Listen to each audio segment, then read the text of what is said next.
he had appeared that his Mr. Cox's searches for firearms started in 2019. Now I have other evidence that's already been admitted for as far as exhibits under previously admitted 34. I'm going to ask that the rest of 34, I believe that's H through J, be admitted as well, and it was by G by stipulation of the parties that was previously stipulated to being admitted. But the difficulty is that if I start inquiring of the officer about Alex Cox's ability to purchase firearms, and that may have been a reason why he hasn't been so rigorous in having those, and whether he could possess those, Judge, there's a chance that Alex Cox's felony conviction for the 2007 crime could come into play. And I just want some guidance from the court. I wouldn't characterize this a motion in limine. I don't want to get sideways with the court's ruling, and this is going to be walking a tightrope here, and my instincts tell me that there's a likelihood that could come out, Judge. All right, thank you, Mr. Pryor.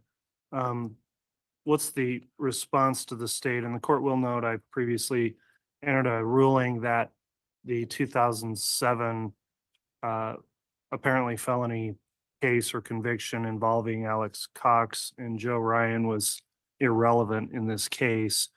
Hence the concern of the defense if it comes out that there was a felony conviction that may have prevented lawful purchase of firearms.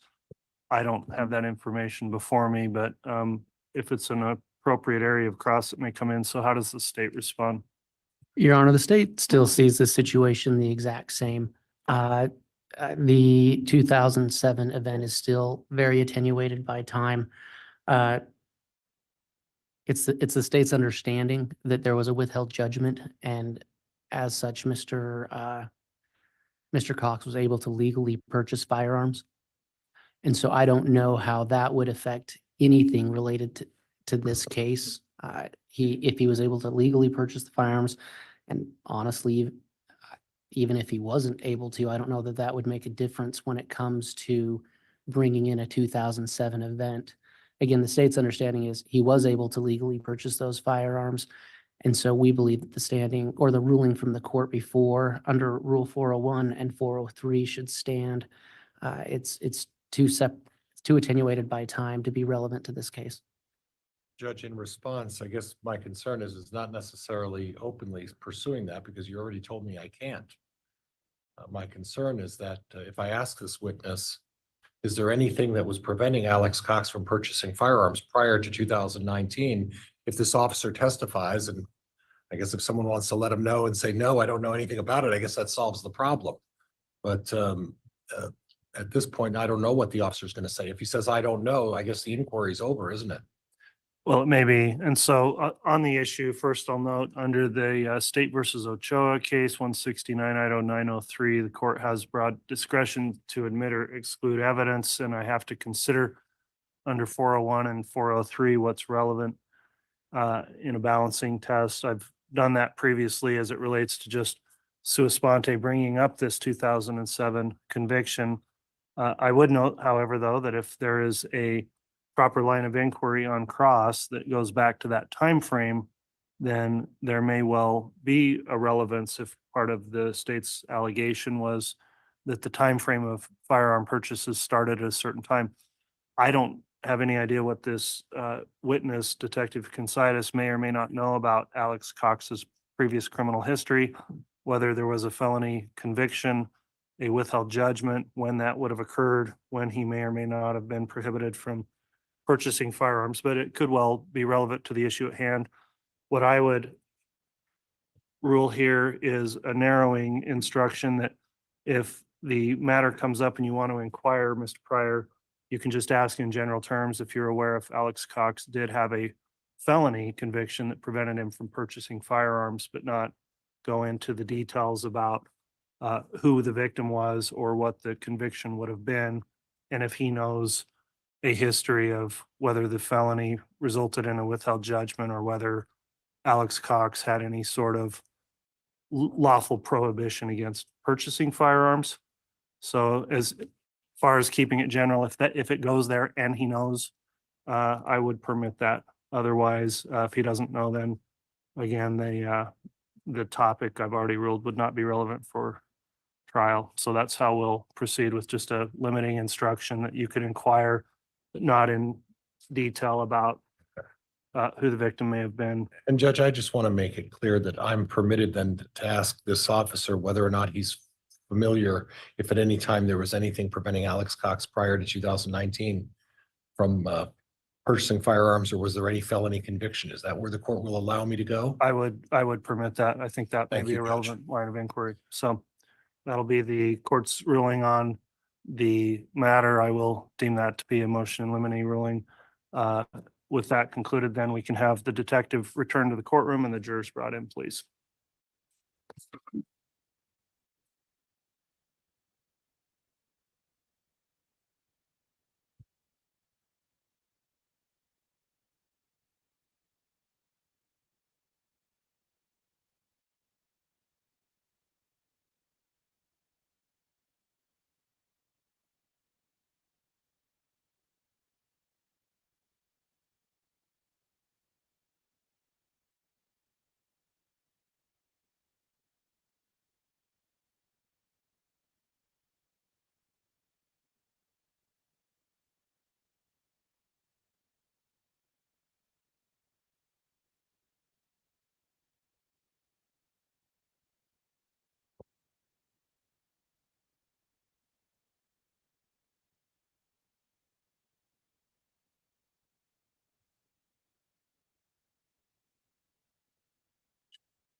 No, it's fine.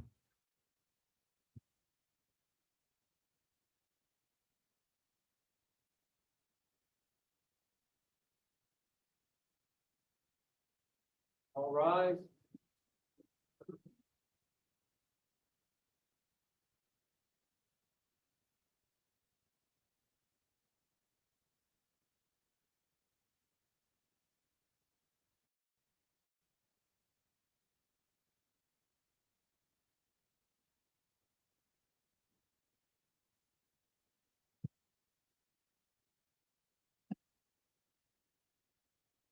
The jury is present. All right, thank you. Please be seated.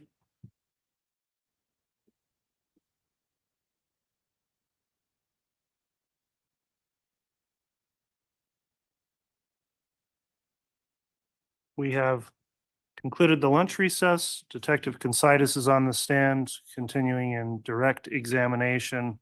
I'll remind the detective he's still under oath. Also, for those in attendance today, the courtroom conduct order remains in effect through the afternoon.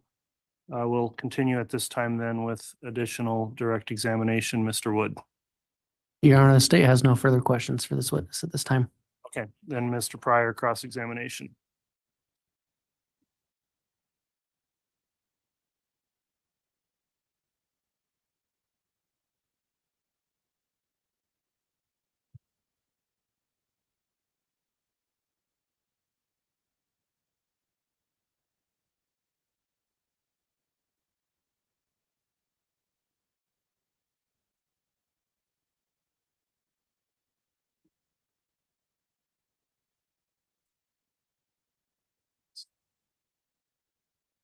Your Honor, I'm going to ask if that was on the record, and if it is, I'm going to move to strike it. I didn't hear what was said. I apologize. Judge, I had It's on the comment. sidebar.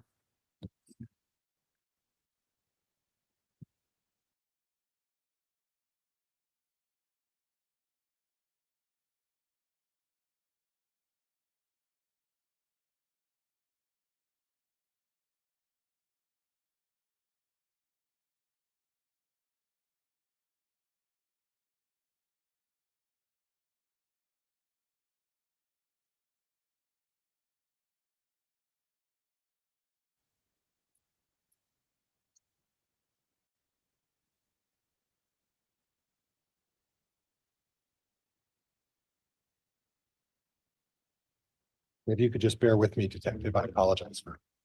And Mr. Pryor, make sure your mic's turned on. I think that verifies it.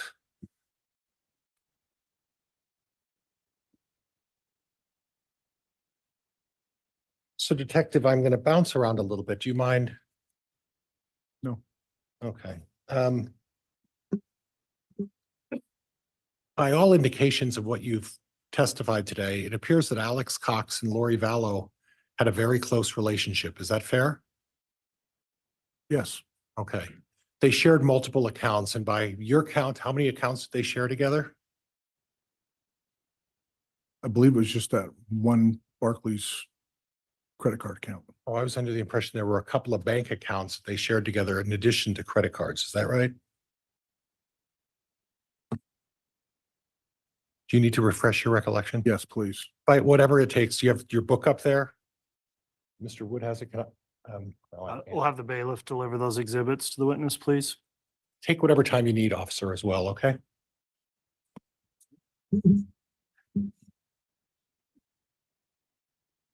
Thank you.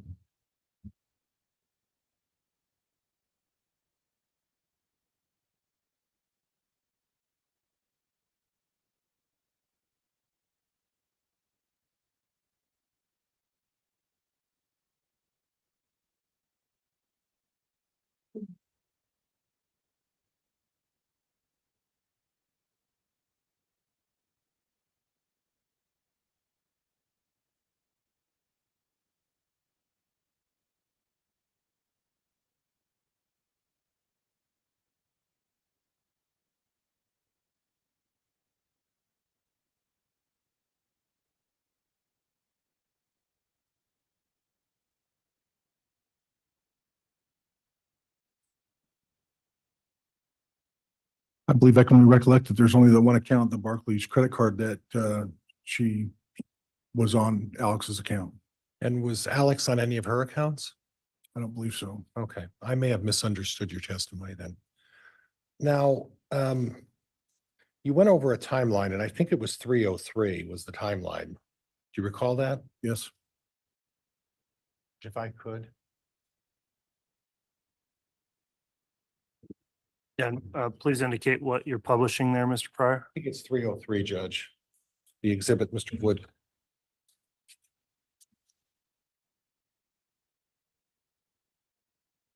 All right, exhibit 303, that's being published.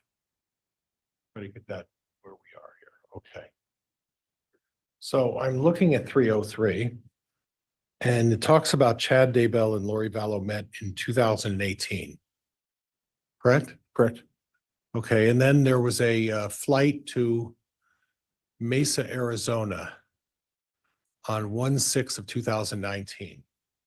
You see Correct. that? Was that a business trip for Mr. Daybell? Do you know? I don't. Do you know whether or not he was appearing at a podcast on that day? I have no information of that. Okay, and then we go to 3/19/2019. Are you aware that Mr. Daybell may have been on a business trip that day? I was unaware. Okay. Were you aware of what Mr. Daybell's occupation is? He owned a Spring Creek Books. Okay. Book Published company. books, right? Books, sells books, Right. did some podcasting, and he also spoke at some events. Right. Yeah. So he would travel on occasion, and you saw a history of that as well, that he would travel and go to various locations for various reasons, correct? Yes, Okay. So we don't know what the purpose of that is. What we know is that he met Lori Vallow in October of 2018, and that he traveled for a couple of trips. Okay, and then on the same timeline, you put Charles Vallow's death back on July 11th of 2019. Mr. Daybell traveling twice, what does that have to do with Charles Vallow's death? doesn't have anything to do with Charles Vallow's death. So why'd you put it on this timeline? Just to show it from January of 2019 across the entire year. Or was it just to get a reaction from the jury so that they would say, oh my goodness, he's traveling and he must be going to see someone, even though you don't even know what he was going for, right? Objection argumentative. Sustained. Counsel, apparently we need a brief sidebar quickly, sorry.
rise, if the court begin in session.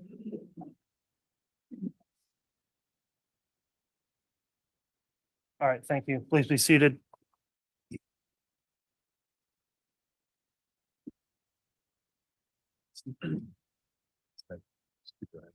Okay, we are back on the record on CR 22211623. We took a sidebar. There had been a concern about potentially some unauthorized recording of the proceedings. The court would remind all of those in attendance that according to the court's courtroom conduct order, no unauthorized recording of any type, audio or video, is permitted. And if you have a device doing that, you may not only be required to leave the courtroom, you could be held in contempt by the court. So I will remind those in attendance here of that. We didn't confirm anything. That was the reason for the delay, is to address that concern. I do want the jurors to know it was only a concern about a potential recording of audio, and also that the delay was not in any way caused by anything done by counsel, the state or the defense here. It was simply us trying to maintain the court's order of the courtroom without unauthorized recording taking place, which again, we have not even confirmed occurred. That was the purpose of the delay. So I apologize for interrupting you, Mr. Pryor.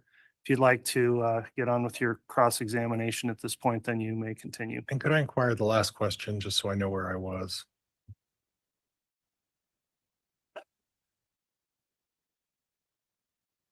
There was a question actually with a sustained objection that was argumentative.